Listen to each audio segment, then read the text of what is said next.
Hey friends, welcome to Monday Motivation. Happy New Year. I am so excited to attack and crush this upcoming year. And we are launching in standing on the promises of God. And this first week, we're standing on the promise that I am deeply loved. It says in Romans chapter 5, verse 8, that God demonstrates his own love for us, and that while we were yet sinners, Christ died for us.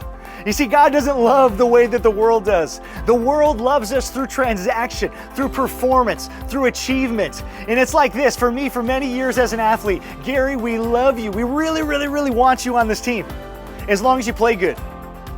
Or Gary, we really, really want you on this team, as long as we don't find somebody better. And for so many years, that was the pressure that I felt all the time, that if I want to be wanted and I want to keep my spot, I have to play good and I have to be better. And so I was constantly striving, constantly viewing through the lens of performance and what people thought about me. And for me, I made mistakes because I put my identity into what people thought about me and into my performance. And I was always full of anxiety, trying to control my future and control the stat line and control where I stood in the eyes of men.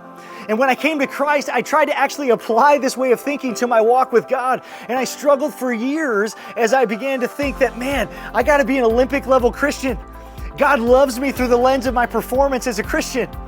But God began to dismantle that in me. And he began to show me that that is not how he sees me. That is not how he loves me. That's not how he loves any of us. Because God is love, and he loves us with an unconditional, radical, unfathomable love that we can't even comprehend.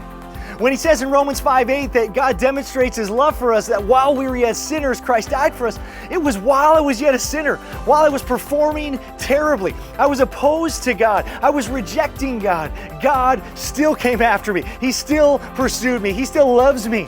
And so I stand in the grace of God. We all do as followers of Christ. We are loved not through the lens of our performance, but because of his declaration and his choice. And so friends, as we launch into this year, let's stand in this promise that I am deeply loved.